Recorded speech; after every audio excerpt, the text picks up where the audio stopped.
정리합시다. 오케이. 잠깐 정리하고 넘어갑시다. 잠깐 정리 좀 할게요. 자, 일단 우리 용화 나왔을 때 저번에는 편차라고 하는 거예요. 편차. 자, 편차는 뭐냐면 현재. 자, 현재는 문제에서는 관측시라는 표현으로 나와요. 빼기 평상시의 값입니다. 자, 이 값이 있다는 걸 가지고 정리 한번 합시다. 자, 먼저 서태평양과 동태평양을 기준으로 가야 됩니다.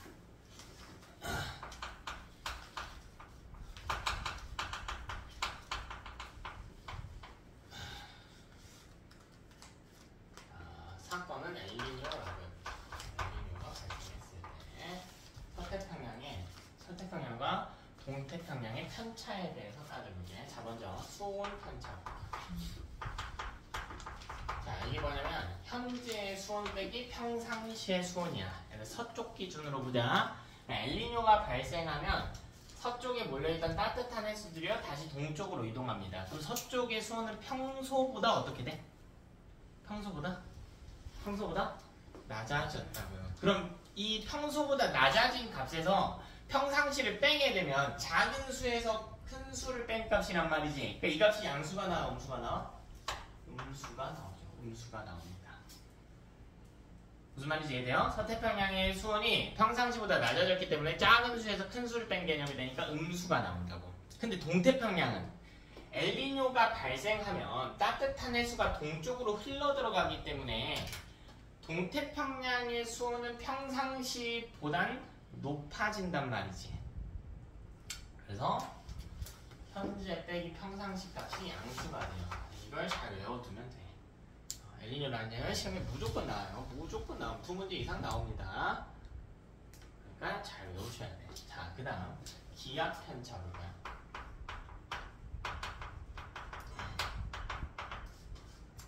기압 편차 볼까? 네, 엘니뇨가 발생하게 되면 기압은 평상시보다 어떻게 되냐는 거야. 어디에?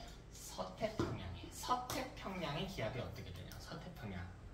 네, 엘니뇨 발생하면 서태평양에는 하강기류가 발달해. 그러니까 기압이 어떻게 돼? 높아졌지. 그럼 지금 값에서 평상시 값을 빼면 이건 양수가 나와요. 이건 음수가 나와.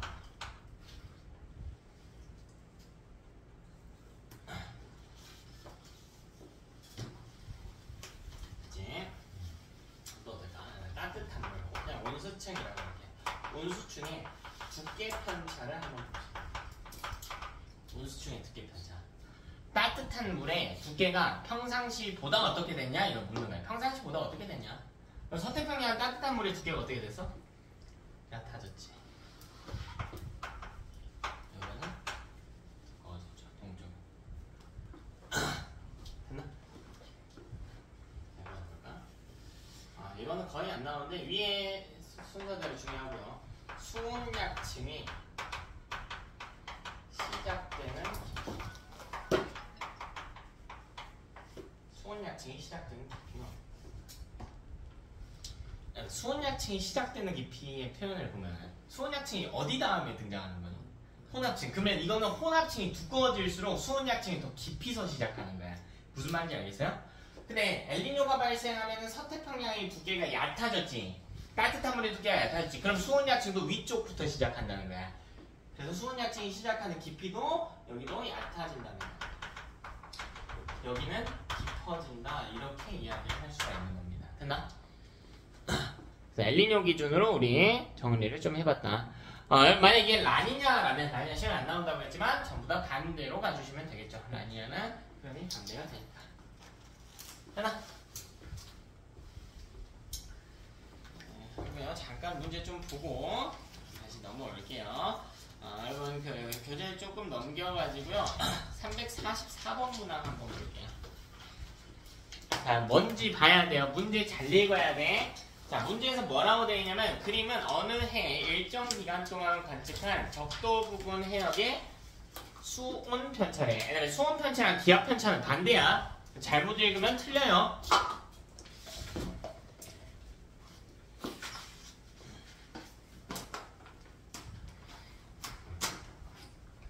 수온 편차랑 기압 기압 편차 반대예요. 자, 그럼 이때 동쪽 한번 볼게요. 동쪽에는 플러스 값들이 나타나 있죠. 서쪽에는 마이너스처럼 되어 있는데 플러스도 있어요. 마이너스 0.2도 있고 플러스 0.2도 있지. 이 그림을 봐봐. 여기 비교해 볼 거예요. 여기 비교할 거야. 그다음 서쪽은 따뜻한 물이 이렇게 두껍게 있었죠. 동쪽은 거의 없었지. 근데 봐봐. 지금은 서쪽은 따뜻한 물이 얕아졌지. 근데 동쪽은 더 많아졌죠. 근데 서쪽은 어쨌든 무슨 물이 결국 있는 거야? 따뜻한 물이 있는 거지. 그러니까 수온 차이가 크게 날까 안 날까? 사실 거의 안 나요. 근데 동쪽은요 따뜻한 물이 없었는데 훅 생겼으니까 온도가 어떻게 돼? 높아졌지. 그러니까 편차를 우리가 이렇게 정리하긴 했지만 이론상으로 실제 관측값을 보면 서쪽보다는 동쪽의 경향이 훨씬 뚜렷해요. 그래서 동쪽을 보는 게 좀 더 좋다.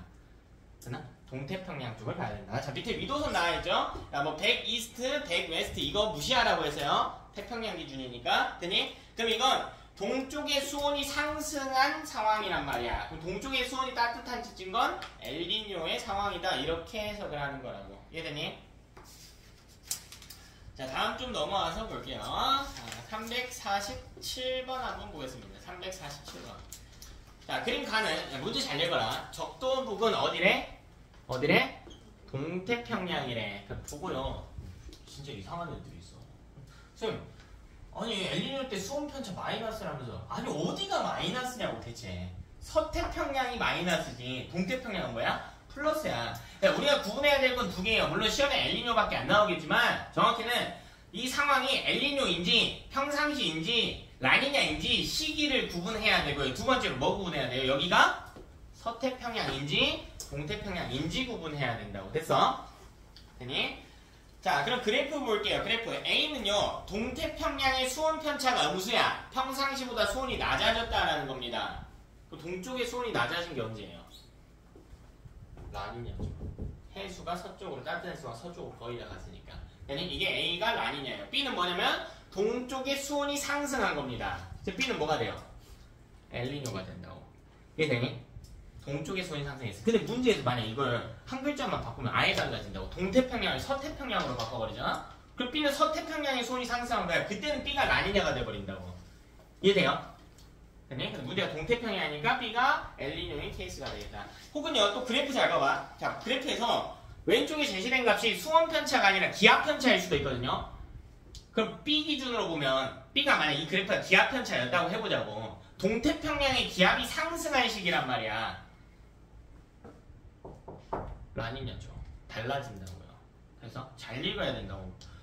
이게 어느 시기인지 어느 해역인지 뭘 묻고 있는지 잘 봐야 된다고요. 잘 보여야 된다고. 됐지? 자 아까 마찬가지로 348번 볼게. 자 그러면 적도 부근 해역에 동태평양이래요. 동태평양 해역이래. 사실 이게 난 좀 이걸 원하긴 했어. 이게 동쪽 서쪽 다 이렇게 나타낼 수 있지만 제가 아까 이야기한 대로 사실 차이가 극명하게 나타나는 쪽은 동쪽이야. 그래서 실제 값을 대입하려면 동태평양 쪽으로 많이 내야 돼요. 개정 전만 해도 동서가 막 섞여서 나왔는데 요새 책들은 거의 동태평양에 대해서 묻고 있기는 해. 그러니까 여러분이 문제 풀다 보면 내 생각엔 동태평양에 매우 익숙해질 것 같거든? 근데 학교 선생님 뇌 바꿨나요? 안 바꿨지. 여전히 서태평양 낼 수도 있단 말이야. 그러니까 계속 의식하라고요. 문제에만 익숙해져서 동태평양만 따지지 말고 서태평양인 것도 의식하라고. 자, 그리고 해수면 높이 편차래요. 자, 여러분 B 볼게요. B. 뭘 봐도 상관없어. A 보자 그냥 A. 자, A는요. 동태평양의 해수면이 높이가 낮아졌다라는 거지. 동쪽의 높이가 낮아졌다. 라니냐네요. 이해되니? B는 동쪽의 높이가 높아졌잖아. 언제예요? 엘니뇨라고요. 그래서 해수면 높이도 이렇게 따질 수가 있겠다. 349번 볼까? 자, 기압 편차래. 근데 오른쪽에 보면요. 한 2015년 정도에 엘니뇨 시기가 있었대. 엘니뇨 시기가. 근데 A는요. 엘니뇨 시기 때 기압 편차가 양수래요. B는 음수래. 이번에는 A랑 B가 동태평양인지 서태평양인지 따로따로 그려놓은 거래. 그럼 봐봐. 엘니뇨가 발생했을 때 동태평양의 동태평양의 기압이 높아지기 위해서는 엘니뇨가 발생해야 되냐 라니냐가 발생해야 되냐? 동태평양의 기압이 높아졌다. 라니냐가 발생해야 되는 상황이지. 맞아? 근데 이 문제에서는 뭐래? 엘니뇨 발생 시기라고 했잖아. 엘니뇨 발생 시기. 그럼 엘니뇨가 발생하면 동태평양의 기압은 어떻게 돼요? 엘니뇨가 발생하면 동태평양의 기압은 상승 기류니까 낮아지지. 그거 찾으라고. 누가 낮아졌어? A랑 B 중에 B가 낮아지지. 즉 B가 동태평양이 되는 거라고. A는 엘니뇨 때 기압이 높아진 해역이란 말이야. 서태평양이겠죠. 됐나? 자, 이렇게 푸는 거야. 어려운 거 아니죠? 잘 해석만 하면 돼요. 350번 볼까요? A와 B는 그림 적도 부근 해역에 A 시기와 B 시기에 관측된 구름의 양이래. 구름의 양은 왜 나왔냐라는 거야. 그래서 구름하고 이 내용하고 구름하고 상관 있는 게 대체 뭘까? 여기서 네 글자 뭡니까? 네 글자. 상승기류. 그럼 구름의 양이 많다는 거 상승기류가 어떻게 됐다고? 세졌다고요. 그게 어디냐는 거야. 어디가 상승기류가 강하게 발달하냐는 거지. 엘니뇨 동태평양에서 상승기류가 발달한다라는 거지. 엘니뇨 시기 때. 이해됩니까? 그래서 A는 엘니뇨 시기에 동태평양이 되겠죠. 엘니뇨가 찾아오게 되면 동태평양에 상승기류가 강하게 발달하니까 구름이 많이 발달한다는 거예요. 구름이 많이 발달한다. 뭐 높이와 상관없이 전체적으로 많이 발달한다. 이해돼요? 풀 수 있겠지? 그래서 다양한 형태의 문항들이 나올 수 있으니 다시 한번 어느 시기인지 어느 해역인지 무엇을 물어봤는지 세 가지로 나눠서 꼭 따져라.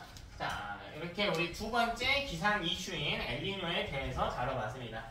세 번째 기상 이슈와 넘어갑시다. 자, 바로 사막화예요. 사막화. 자, 먼저 사막화의 주요 원인 볼까요? 사막화의 주요 원인은 대기대수입니다.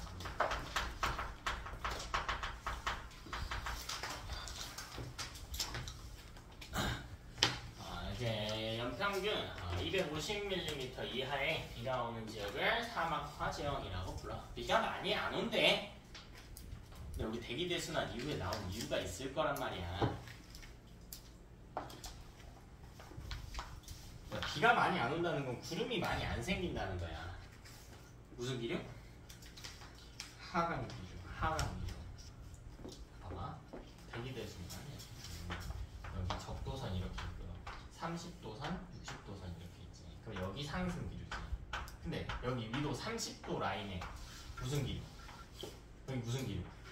하강 기류. 다시 여기 남반구에 여기가 노스 30이면 여기가 사우스 30이란 말이지. 요도 이렇게 가고 하강기류가 발달해 있단 말이죠. 30도 부근은 하강기류가 발달하지. 그럼 구름이 있어요? 없어요? 없죠. 그럼 비와 안 온다고. 무슨 지형? 사막화 지형이 발생한다고. 그래서 대기대순환에 의한 위도 30도 부근에 하강기류 때문입니다.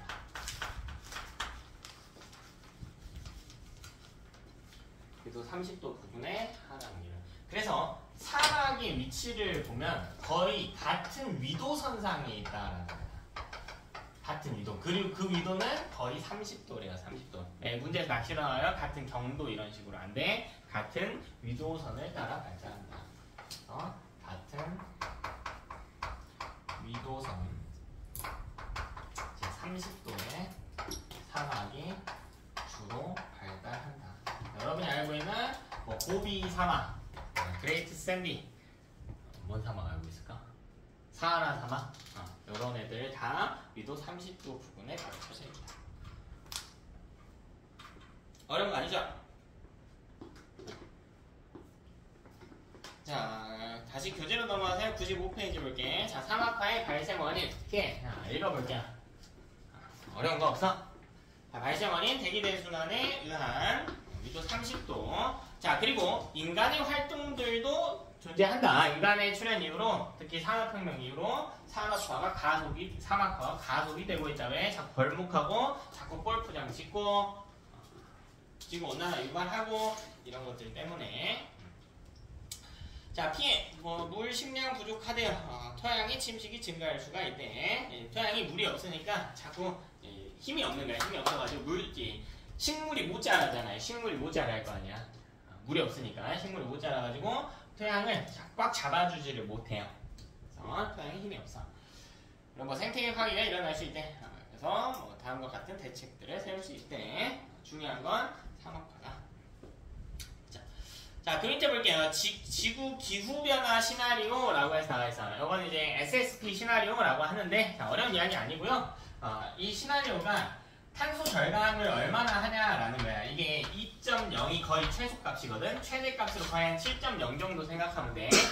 자, 이게 숫자가 높아지면 높아질수록 답이 없다라는 거예요. 그래프 한번 볼까요? 그래프 보시면 화석연료 사용을 줄이고 자연을 친환경적으로 개발한다라고 되어 있지. 이게 SSP 시나리오가 2.0일 때 예측 시나리오예요. 이게 예측 시나리오. 그러면 지구 기온이 지금으로 유지 정도 되겠다라는 거야. 유지 정도는 할 수 있다. 근데 이게요, 시나리오의 숫자가 점점 커지면 커질수록, 이게 무슨 말이냐, 탄소를 2.0만큼 사용했을 때, 3.0만큼 사용했을 때 어떤 일이 일어나냐, 이렇게 생각하면 돼.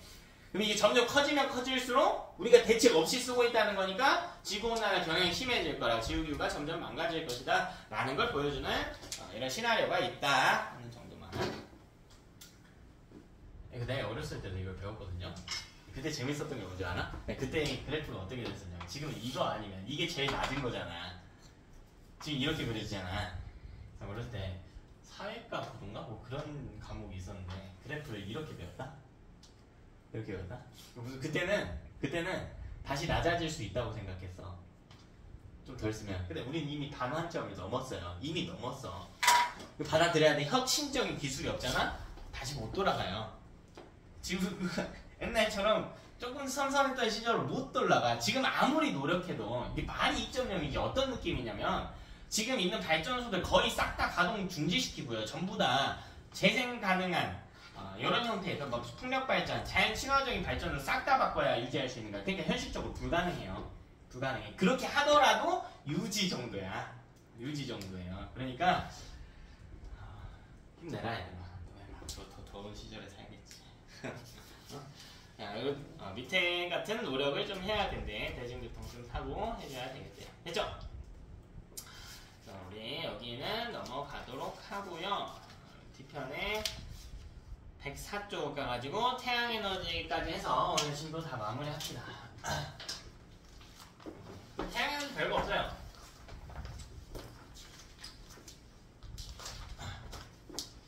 자, 일단 대략적인 내용을 한번 정리합시다. 태양에너지. 자, 우리 태양은 맨 앞부분에서 배웠다시피 주계열성에 해당하는 별의 단계에 속해 있고요. 별의 최초 단계인 주계열성에 속해 있고, 자, 주계열성은 핵융합을 진행하죠. 주계열성은 특히나 수소 핵융합을 진행하죠. 근데 수소 핵융합이 일어나기 위해선, 자, 수소 원자 보면요, 수소 원자에 대한 이해가 좀 필요하긴 해요. 수소 원자는 몇 번? 1번. 왜 1번? 양성자 숫자가 하나 있어서. 그래서 수소의 핵을 보면은 양성자가 하나 있어요. 프로톤 하나가 있어. 플러스야. 자, 근데 원자는 전기적으로 중성이어야 되니까 양성자 플러스 1자리가 하나 있다면 전자도 몇 개? 하나 있어야 되는 이런 구조라고. 근데 플러스랑 마이너스는 서로 어떻게 하죠? 서로 끌어당기고 있지. 이 힘을 전기적 인력이라고 부를 수 있겠지. 자, 근데 이때 인력의 세기는요, 거리 제곱에 반비례해요. 그러니까 원자는 우리가 아무리 생각한다는데 그것보다 크기가 어때? 작지. 그러니까 이 둘 사이의 거리가 어떨까? 말도 안 되게 가까울 거야. 그럼 잡아당기는 힘의 세기가 어때요? 매우 세겠지. 우리 뭐 할 거냐면 수소 핵융합 할 거야. 다시 수소 융합 아니고요. 수소 핵융합 할 거야. 이게 무슨 말이냐면, 이 반응이 일어나려면 이 플러스를 띠는 원자 핵과 마이너스를 띠는 전자를 분리해야 된다는 거야. 근데 이 둘이 잡아당기는 힘이 매우 세다고요. 그럼 이걸 끌어내려면 에너지를 겁나게 많이 가해줘야 된다고. 그래서 이 반응이 일어나기 위해서는 극고온의 상태여야 돼요. 극고온의 상태. 그래서 우리가 이 온도를 꼭 외워주셔야 된다. 자, 이건 태양의 중심부에서 1500만 켈빈이야. 애들 이거 나치로 많이 나와. 1500만이에요. 켈빈. 중심부에 1500만 켈빈 이상의 핵과 전자가 분리된 상태. 이걸 플라즈마 상태라고 해요. 자, 1500만이야. 1500 안 돼. 1500만이에요. 1500만 도씨 될까 안 될까? 돼요. 됩니다. 켈빈하고 도씨는 273도 차이야. 그럼 1500만에서 273 정도는 큰 차이가 아니겠지? 그러니까 뭐 도씨로 써도 상관은 없어요. 근데 1500은 안 된다. 자, 여기서 수소 핵융합이 발생합니다. 이 수소 핵융합에 의해서 에너지가 발생하고요. 우리는 그 에너지의 일부를 가지고 지구 시스템을 구동시킨대. 우리 전에 지구 시스템 구동시키는 에너지로 3개 배웠어요. 하나 태양 에너지였고, 두 번째 지구 내부 에너지, 세 번째 뭐였습니까? 조력 에너지. 그 중에 태양 에너지 99.999%라고 했죠. 그래서 그 에너지를 태양은 수소 핵융합을 통해서 공급을 해주고 있대. 아니, 수소 핵융합은 뭔가 하고 볼게요. 자, 가장 심플하게 볼게. 자, 일단 입자에 대한 이해를 좀 하면서 볼게요. 여기 입자에 대한 이해를 한번 해봅시다. 전에 했거든요. 기억 안 나는 친구들이 있을까봐. 자, 여기 A라고 하는 원소가 있다고 할게요. 자, 왼쪽 아래에 쓰는 숫자가 있어요. 이 숫자 X라고 할게요. 이거 뭘 쓰는 거죠? 여기 뭐 씁니까? 원자 번호를 써줍니다. 같은 말이 뭐예요? 양성자의 숫자. 그치? 자, 모르는 친구 적어놔야 돼. 자, 그리고 왼쪽에 Y라고 하는 숫자를 쓸게요. 이 숫자는 뭐라고 부르죠? 질량수라고 불러요. 질량수. 자, 질량이 아니고요. 질량수입니다. 자, 질량수는 어떻게 찾죠? 양성자 수에다가 더해줍니다. 뭘 더해줍니까? 중성자의 수를 더해요. 자, 이거 숫자 알아야 돼요. 너네 학교에서 이거 구겨져 보니까 자세히 했더라.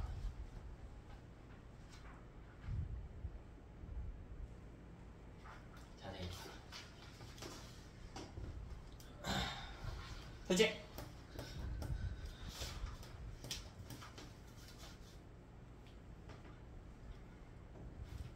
자, 그럼 수소가 좀 필요합니다. 자, 뭐가 필요하냐면 4개의 수소가 필요해요. 수소. 자, 근데 일반적인 수소에 대한 이해를 한번 해보자고요. 자, 수소는 원자번호 몇 번? 자, 핵만 볼게, 핵만. 원자번호 몇 번? 1번. 그럼 핵 속에 양성자 몇 개 있다? 하나입니다. 자, 근데 여러분 이 핵 속에 있는 양성자는 필요서요. 프로톤이라서 필요서. 자, 양성자가 또 있고 다른 것도 있어서 뭐도 있죠? 중성자도 있었지. 그리고 쿼크들이 합쳐져서 양성자는 중성자가 되니까.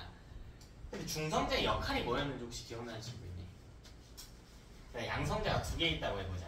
그럼 얘는 플러스랑 플러스죠. 서로 어떻게 해요? 밀어내지. 양성자가 2개 있다고 생각해보자고. 뭐 수소는 아닐 거야. 그럼 헬륨이겠죠. 양성자가 2개는. 플러스랑 플러스 밀어내죠. 그럼 핵의 크기가 어떻게 될까? 그러면 핵이 붕괴하거든요. 그럼 돼 안 돼? 안 되겠지. 그래서 중성자가 전하를 끼지 않은 중성자가 가운데에서 야 너네 밀지마 하고 막아주는 거야. 이게 중성자의 역할이야. 실제로 가운데 끼겨서 막는 건 아니고 내부에서 작용하는 인력이 있는데 거기까지 됐고요. 자, 이게 중성자의 역할이에요. 그래서 이걸 좀 있어 보이게 뭐라고 하냐면 중성자는 양성자 사이의 반발력을 억제하기 위해 존재한다 라고 그래. 근데 수소는 양성자 몇 개 있어요? 하나 있지. 중성자 그럼 필요 있을까 없을까? 없죠. 밀어낼 게 없거든. 그래서 보편적인 수소는 양성자 하나로만 구성이 돼. 중성자 있다 없다? 없다. 그걸 써보자는 거야. 양성자 하나는 왼쪽 아래에 뭐라고 쓰래? 1이라고 쓰래. 왼쪽 위에 뭐 쓴대요? 양성자 수 더하기 중성자 수. 근데 중성자 몇 개니까? 1이니까. 이게 수소야. 일반적인 수소예요. 물론 지금 보면 여기 P 하나 있는 게 이게 수소 1, 1이에요. 근데 봐봐. P 하나 있어. 그럼 수소지. 왼쪽 아래 1이란 말이야. 근데 중성자가 있으면 안 될까? 있으면 안 되나요? 그건 아니지. 있을 필요가 없다죠. 있는 애도 있어요. 좀 비효율적이지만. 그럼 애는 뭐라고 쓸까? 2. 이거 애보다 무겁죠? 그래서 애 무거울 중자 써서 뭐라고 읽으면 돼? 중수소 원자 핵이라고 읽으면 전자 없으니까 원자 핵이에요. 자, 근데 종종 이런 애도 있다? 양성자 하나에 중성자 2개 있는 애도 있어. 있어도 되겠지. 애는 뭐라고 쓸까요? H 1, 3이라고 쓰겠지. 이거 뭐라고 읽을까? 삼중수소라고 읽을까? 이런 걸 동위원소 관계라고 해요. 동위원소. 양성자 수가 한 개이기 때문에 수소는 수소인데 중성자 수가 달라서 질량수가 달라지는 걸 동위원소 관계라고 해. 자, 우리 조금만 더 연습해볼까, 얘들아? 자, 이 P N 하나 이렇게 있다고 해볼게. 이거 어떻게 쓸까? 일단 PP예요. PP야. 양성자 2개야. 무슨 말이야? 얘 누구래? 헬륨이래. 왼쪽 아래에 뭐 쓰라고? 2. 왼쪽 위에 뭐 쓰라고? 3 이렇게 쓰라고. 얘는 헬륨 3원자핵이라고 불러. 헬륨 3원자핵. 전자 안 썼으니까 원자핵이에요. 자, N은 어떻게 쓸까? P, N, N. 이건요? 헬륨 2, 4 이렇게 쓰지. 이게 일반적인 헬륨이에요. 그래서 N을 그냥 헬륨이라고 불러요. 이건 헬륨 3원자핵. 질량수가 3인 헬륨 3의 원자핵. 그냥 자, 이렇게 우리 입자에 대한 기본 이해를 했어요. 일단은.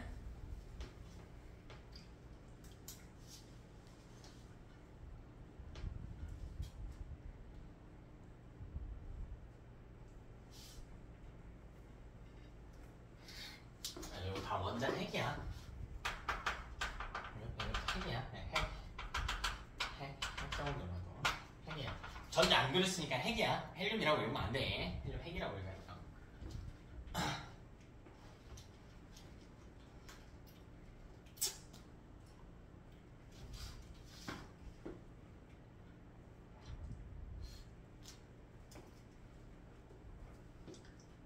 자, 그럼 우리 한번 봅시다. 영어 한번 써볼게요. 자, 4개에 그냥 수소 원자핵이 있대. 이게 완전 뭐 플러스라고 사실 원자핵이면 플러스라고 적어야 되죠. 전자가 없으니까 전체전자가 플러스니까. 근데 이 플라스마 상태가 완벽한 이온 상태는 아니라서 그냥 무시하고 이렇게 적기도 해요. 보편적으로는 그냥 이렇게 적어. 전화는 너무 신경 쓰지 마세요. 그럼 원자핵이면 플러스 해야 되는 거 아닌가? 너무 신경 안 써도 돼. 자, 이게요 융합해요. 그래서 뭘 하냐면 2, 4짜리 헬륨을 만들어내. 그래서 자, 이게 가장 기본적인 화학 반응식이에요. 이게 가장 기본적인 화학 반응식.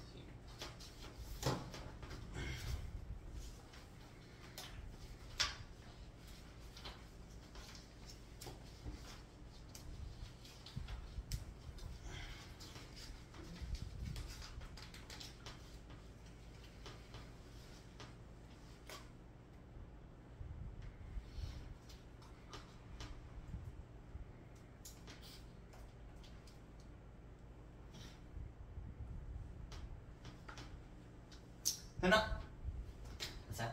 자, 이때 우리 뭘 비교할 거냐면 자, 두 반응물과 생성물에 존재하는 질량수를 비교해요. 여기 질량수 얼마일까요? 1짜리가 4개지. 얼마예요? 얼마니? 4지. 이거는요? 이거 얼마야? 질량수 얼마야? 4란 말이지. 질량수가 4에서 4로 유지되고 있지. 됐나? 그러니까 질량수는 질량하고 달라. 질량수는 뭘 찾는 거래요?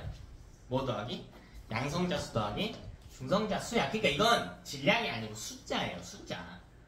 근데 왜 이걸 질량수라고 하냐면 사실 핵 안에는 양성자랑 중성자가 있고 걔네가 질량의 대부분을 차지하니까 그 숫자가 거의 질량을 나타내기 때문에 이렇게 쓰는 것 뿐이야. 그럼 실제 질량은 조금 다를 수가 있겠지. 자, 얘는 4.032예요. 외울 필요 없다. 외울 필요 없어. 근데 이게 되잖아. 4.008이 될 거야. 질량수는 입자수인데 그냥 너네 이해하기 쉽게 하면은 질량을 반올림한 숫자 정도로 생각하셔도 괜찮아. 다시 얘들아, 여기 중요한 포인트가 나와. 질량수는 어때요? 변화 있어요 없어요? 없지. 이건 일정. 이거는요? 질량은 감소해야 돼. 이거 구분해야 돼. 근데 이거 이상하지 않아요? 이거 왜 이상할까? 너네가 배운 과학적인 원리에 의하면 이게 좀 이상하게 느껴질 것 같은데 나는. 질량 보존 법칙 중3 때 배웠잖아. 누구였는지 기억나? 라부아지에가 이야기한 질량 보존의 법칙. 화학 반응 전과 후에 반응물과 생성물에 존재하는 질량의 합은 어때야 돼? 같아야 돼. 지금 어때요? 어때요? 달라요. 질량 보존 법칙 적용됩니까? 안 됩니까? 안 돼요, 안 돼요, 안 돼. 근데 법칙은 예외가 없을 정도로 매우 강력한 표현이거든? 그럼 질량 보존 법칙이 잘못된 건가? 아니야, 그것도 아니야. 왜냐면 이건 화학 반응이 아니에요, 얘들아. 이건 핵 반응이야. 그러니까 질량 보존 법칙이 애초에 성립할 필요도 없어요. 질량 보존 법칙은 화학 반응에서 성립하는 거거든? 이건 성립할 필요가 없어. 그래서 성립 안 해요. 성립하지도 않고. 자, 이때 우리는 아주 중요한 표현을 배워야 한다. 자, 바로 이 줄어든 질량을 지칭하는 용어예요. 이걸 질량 결손이라고 불러. 오, 질량 결손. 자, 얘는 기호로 델타 M이라고 써줍니다. 델타 M. 이게 어디 갔냐라는 거죠. 이게 에너지로 전환이 된 겁니다. 질량이 에너지로 바뀔 수 있다라는 걸 보여줍니다. 자, 이걸 우리가 뭐라고 부르냐면 이걸 질량 에너지 등가 원리라고 불러요. 혹은 불의 동등성이라고도 부릅니다. 질량 에너지 등가 원리 혹은 질량 에너지 동등성이라고 불러요. 자, 이건 누구의 주장이냐면 아인슈타인의 주장이에요. 아인슈타인의 주장. 자, 이게 뭐냐면 질량과 에너지는 서로 전환이 가능하다는 거예요. 물론 우리가 지금 배우고 있는 건 질량이 에너지로 바뀌었니? 에너지가 질량으로 바뀌었니? 질량이 에너지로 바뀌었죠. 근데 그 역반응도 가능은 해. 근데 고등과정에서는 안 다룰 거예요. 안 다룰 거야. 그래서 안 다룰 거야. 질량과 에너지는 서로 가능하다. 이때 생성된 에너지의 크기가 뭐와 같냐면 델타 M과 비례해요. 근데 여기다가 곱해줘. 지금도 나갔지? 뭐 곱한데? C의 제곱을 곱해. C는 뭐예요?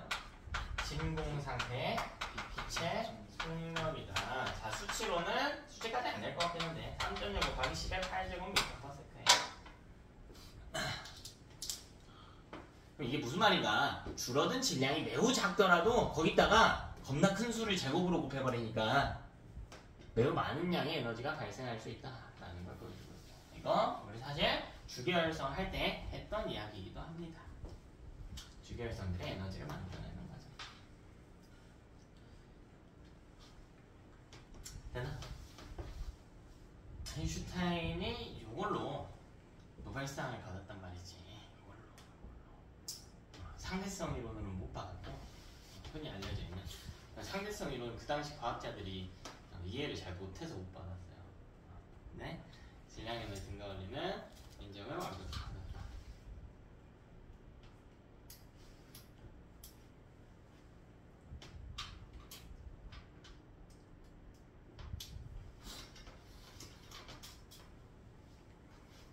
됐죠?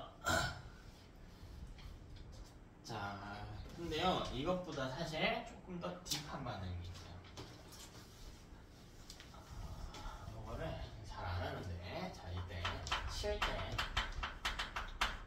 핵융합식이 있어요. 자, 저거는 좀 간단하게 써놓은 거고요. 실제 핵융합식은 세 가지로 나눠집니다. 자, 첫 번째로 뭐 하냐면 수소 원자 두 개가요 바뀌어요. 두 개의 수소 원자로 바뀌어요. 두 개의 수소 원자가 결합해서요 중수소 원자핵으로 바뀝니다. 두 개의 수소 원자핵이 결합해서 중수소 원자핵으로 바뀌어요. 이거를 하나하나 다 하자. 사실 요것부터 반응이 좀 이상해요. 질량이 줄어든다 오케이거든. 좌변에 존재하는 입자 봐봐. 누가 존재하니 좌변에? 양성자가 몇 개 존재하는 거예요? 4개 들어가 있죠. 여기는요?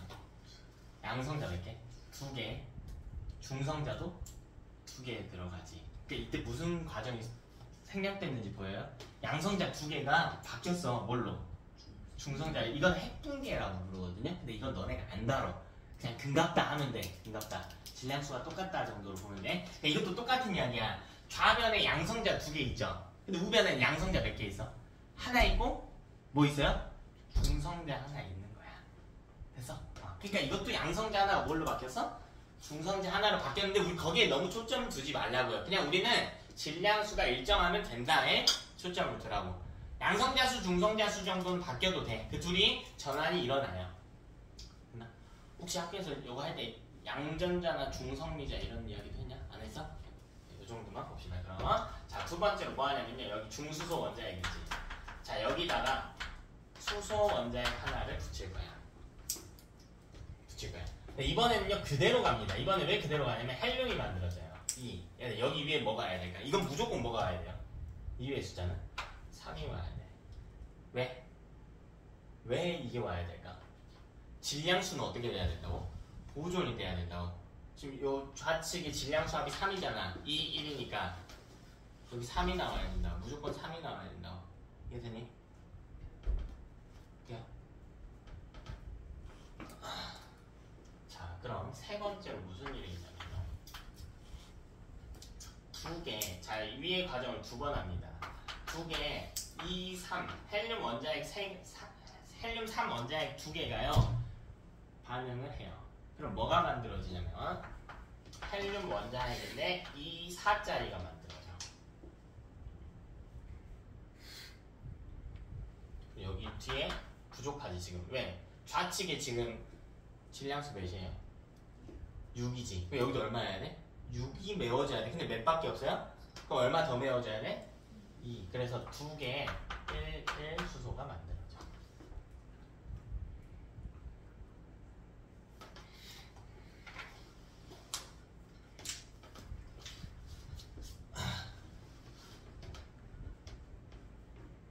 됐어?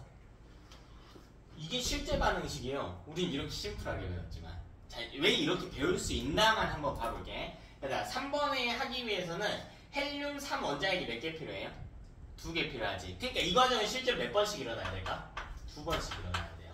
그래야 헬륨 3 원자핵이 2번씩 만들어지는 거거든. 됐어? 자, 그럼 내가 이 두 식을 더해볼게.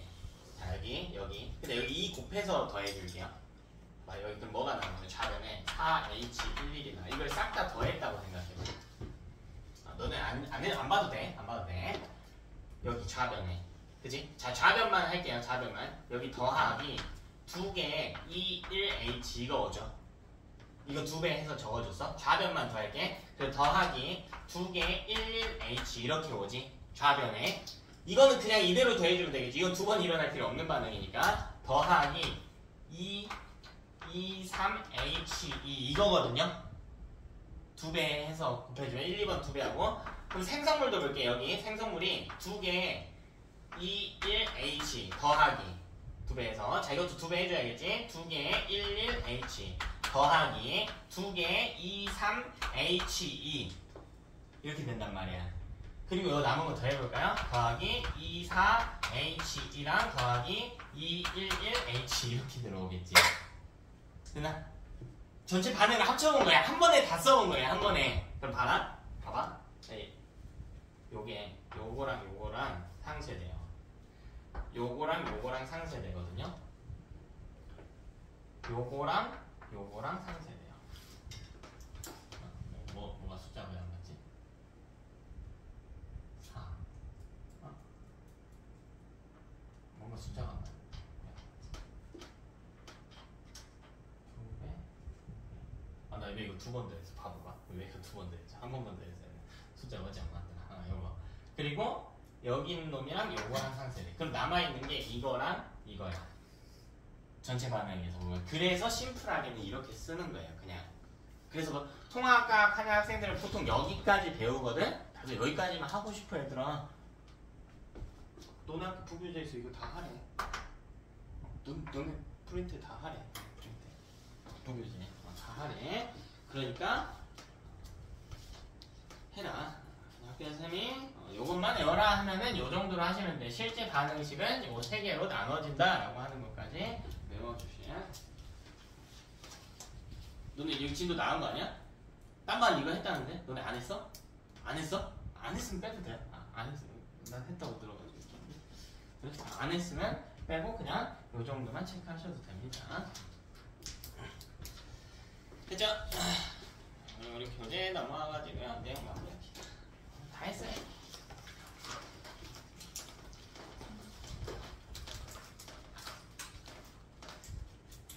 다 했어. 104쪽 한번 볼게요. 자, 이런 식으로 태양에너지 만들어낼 때, 자, 중요한 거 수소 핵융합, 수소 원자핵 4개가 결합해서 융합해서 헬륨 핵융합, 헬륨 핵 하나를 만들어내겠대. 이때 질량수는 보존되되 질량은 줄어들었대. 이 과정에 줄어든 질량을 질량결손이라고 하고 에너지를 만들어낼 때 그 양까지 정확하게 이는 델타 mc제곱으로 따질 수 있으셔야 된대요. 그치? 태양 중심부에서만 일어날 수 있다며 온도가 1500 켈빈 이상이었어야 되니까 자, 그 밑에 뭐가 나와 있냐면 태양 에너지의 전환과 흐름 해가지고 오케이 태양이 이렇게 에너지 많이 만들어내는 거 알겠어. 알겠는데 그거 우리가 어디다 쓰냐에 대한 이야기 하고 있어요. 근데 이미 지구 시스템 할 때 옛날에 다 했단 말이지. 태양 에너지 갖고 뭐 할 수 있어? 대기와 해수의 순환할 수 있죠. 우리 아까 이야기했잖아. 대기 대순환 일어난 핵심 원리가 뭐였냐면 가열과 냉각의 차이였죠. 0도가 가열이 많이들 상승했고 90도가 하강하면서 돌았지. 맞아? 여기 안 나와 있으니까 밑에 적을게요, 여러분. 대기 해수의 순환. 이것도 아주 대표적인 예시니까 기억해 주셔야 돼. 대기와 해수의 순환을 일으킬 수 있다. 태양에너지. 그럼 이때 대기의 순환이 일어나는 과정에서 상승 기류가 발생할 수도 있고 하강 기류가 발생할 수도 있지. 그 중에 상승 기류를 보면 구름을 만든다는 거지. 구름을 만든다는 건 비를 내릴 수 있다는 거죠. 그래서 첫 번째 나와 있는 게 기상현상이겠죠. 그래서 기상현상 역시 태양에너지 덕분에 일어날 수가 있었다. 자, 두 번째 광합성 식물에 저장될 수가 있대. 식물이 광합성을 하면 에너지를, 비대에너지를, 태양이 준 비대에너지를 저장하지. 어디 속에다가 저장하나요? 광합성을 하면서 어디 속에다가 저장하지? 포도당 속에 저장하는 거지. 그 과정에서 포도당이 만들어지는 거고. 포도당 속에 저장된 에너지는 뭐라고 불러요? 5글자로. 이렇게 화학결합 내에 숨겨진 에너지를 뭐라고 불러? 화학에너지라고 부르죠. 그래서 화학에너지 형태로 저장된다. 자, 얘들아. 포도당 보면 포도당 하나씩 다 외웠지. 이렇게 생겼잖아. 그렇지? 자, 이거 몇각형? 팔각형? 육각형. 그래서 꼭지점마다 탄소 박혀있다고 생각하면 된다고 했어요, 제가. 이렇게 생각하면 된다고 했어. 실제 이 탄소, 여기 1번 탄소라고 하는 얘는 밖으로 나가 있어. 네, 너네 그냥 외우기 쉽게. 탄소 6개니까 꼭지점마다 탄소 박아서 육각형. 광합성 이해를 잘 못하고 있구나. 봐봐. 광합성 하려면 뭐가 필요해? 6개에 뭐가 필요하지?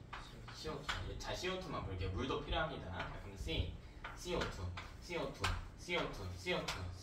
이런 거 있지. 자, 광합성에 대한 간단한 이해를 좀 해보자. 자, 이렇게 막 있단 말이야, 얘네가. 근데 식물 입장에서는 낮에 태양의 빛에너지가 오잖아. 근데 그거 겁나 많이 오잖아요. 근데 아까워. 그러니까 어떤 느낌이냐면 우리 집에 물이 나와요. 물이 근데 10시간만 나와. 콸콸콸 나와. 근데 내가 그 밑에 이 받아내고 10시간 동안 마시고 있을 거 아니잖아. 나머지 물은 거의 다 버려지죠. 아까워. 어떻게 하면 될까? 나머지 14시간 물 못 킨다고 해볼게. 어떻게 하면 될까?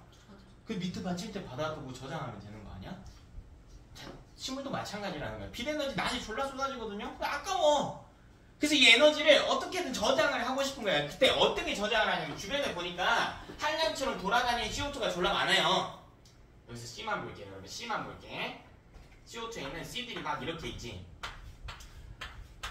이거 겁나 많아. 그래서 얘네를 붙잡고 뭐 하냐면 자, 이 C와 C 사이에 결합이 일어난다고 해볼까? 결합, 이거 무슨 결합일까요? 공유결합이겠죠. 공유결합. 자, 이 결합은 에너지거든요. 결합을 할 땐 뭐가 필요하냐면 에너지가 필요해. 그래서 뭘 하냐면 낮에 빛에너지 많이 들어오니까 그 에너지를 갖고 이 사이를 결합시켜주고 싶은 거야. 그럼 이 에너지가 여기 보관되는 거거든. 그래서 포도당이 에너지를 보관한다라고 하는 거야.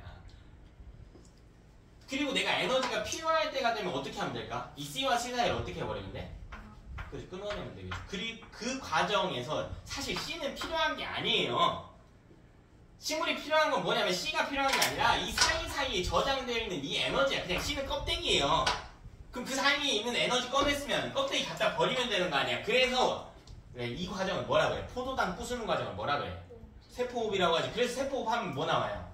CO2 나오는 거야. 이 껍데기 버리는 과정에서 나오는 것 뿐이야. 이게 광합성이란 말이야. 근데 광합성처럼 이렇게 화학 결합 내에 저장된 이 에너지 있잖아. 이 에너지를 뭐라고 부른다고요? 화학 에너지라고 부른다고. 화학 결합에 저장된 에너지를 화학 에너지라고 부른다고. 대표적으로 화학 에너지를 띄는 물질이 포도당, 배터리, 건전지 이런 애들이 화학 에너지를 띄고 있는 거야. 자, 기억해 줘야 돼요. 자, 그다음 화석연료래요. 화석연료, 석탄과 석유. 이거 우리 전에 이야기했죠. 석탄, 식물이 죽어서 에너지를 가진 물질로 남아있대. 그럼 식물이 살았을 때도 에너지 갖고 있다고. 왜? 뭐해서? 광합성에서. 동물도 에너지 갖고 있다. 나 에너지 갖고 있어. 왜? 이 에너지 다 어디로부터 왔을까? 내가 광합성했니? 아니요. 아까 낮에 돼지 먹었어요. 안 먹었어? 오늘 안 먹었는데. 먹었다고 해보자. 돼지는 뭐 먹었어? 잡식이니까 뭐 아까 먹었겠죠? 메뚜기 먹었다고 해볼까요? 메뚜기 뭐 먹었죠? 풀 먹었지. 우리 생태계 먹이 단계를 생각해보면 결국 최하 단계에는 식물이나 광합성하는 생물들이 있단 말이에요. 그게 무슨 말이냐면 상위 단계로 전해진 에너지는 전부 다 광합성으로부터 온 거라고, 본질을 따져보면. 그럼 동물이나 식물의 사체가 에너지를 갖고 있을 수 있는 이유는 식물이 뭐 했기 때문인 거라고요? 광합성했기 때문인 거라고. 광합성은 누구 덕분에 하는 건데? 태양에너지 덕분에. 그래서 화석연료의 생성도 태양에너지를 근원으로 하고 있는 거라고. 이해됩니까? 일단 화석연료에 저장되는 에너지는 무슨 에너지일까? 자, 내가 갖고 죽었어요. 석유가 됐어. 슬퍼? 자, 이 에너지는 무슨 에너지일까요? 이것도 화학 에너지죠. 왜? 석탄과 석유는 주로 뭐로 생겼냐면 C랑 H 구성이 되거든. 대표적인 화석연료 CH4란 말이야. CH4 분자구조 볼까요? C 기준으로 H 이렇게 있다고. 어머나 이 둘 사이에 뭐가 있냐면 결합이 돼. 화학 에너지라고. 그래서 요것도 전환 과정 외워야 돼. 내가 지금 에너지 이야기 왜 하냐면 오른쪽에 태양 에너지 가지고 전환하는 거 나와요. 이거 다 외워야 돼요. 다 외워야 돼. 자, 태양은 우리에게 크게 두 종류의 형태의 에너지를 줘요.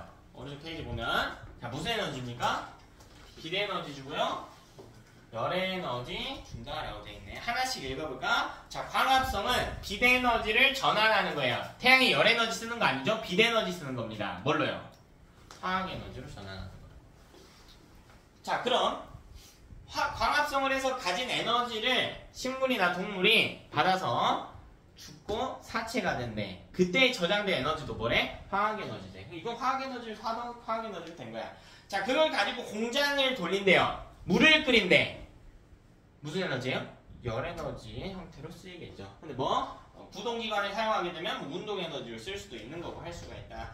또 화력발전으로 쓸 수도 있다.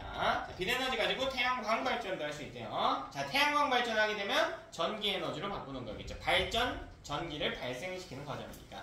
자, 태양이 열에너지라고 돼 있어요. 열에너지 갖고 뭐 하냐면 물을 증발시킨대. 물을 증발시키면 물이 올라가요. 수증기 형태로. 위쪽으로 올라갔으니까 무슨 에너지일까?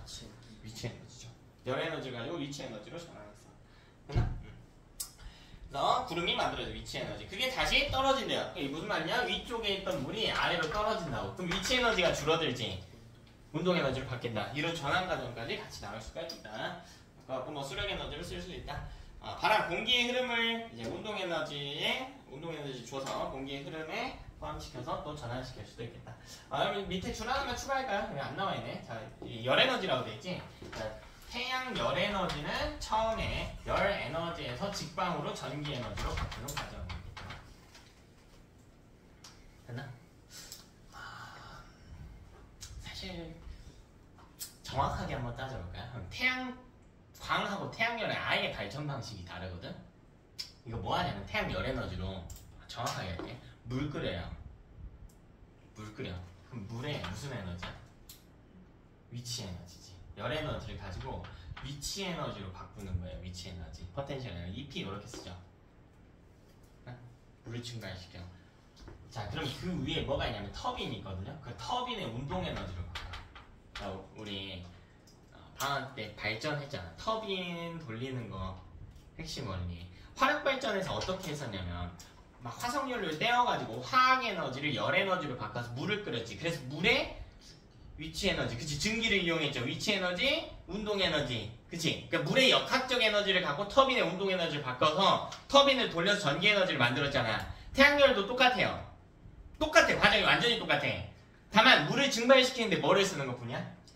태양열을 쓰는 것뿐이야. 그러니까 이거를 그냥 뭐 간단하게 보면 역학적인 에너지를 이용해. 뭐 나눠서 보면 위치 에너지, 운동 에너지 이렇게 할 수 있지만 열 에너지를 갖고 역학적 에너지를 바꿨다가 전기 에너지로 바꿔요.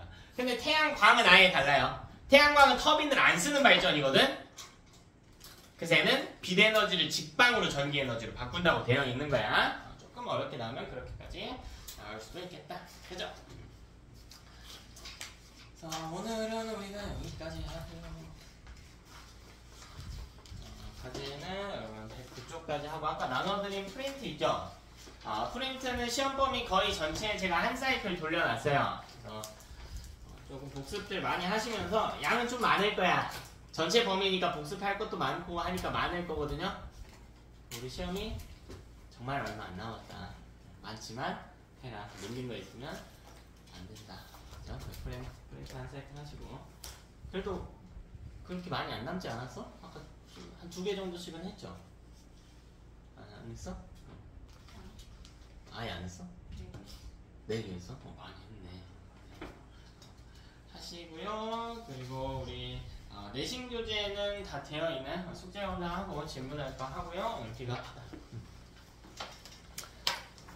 109쪽까지 하고 기출빙 프린트 하고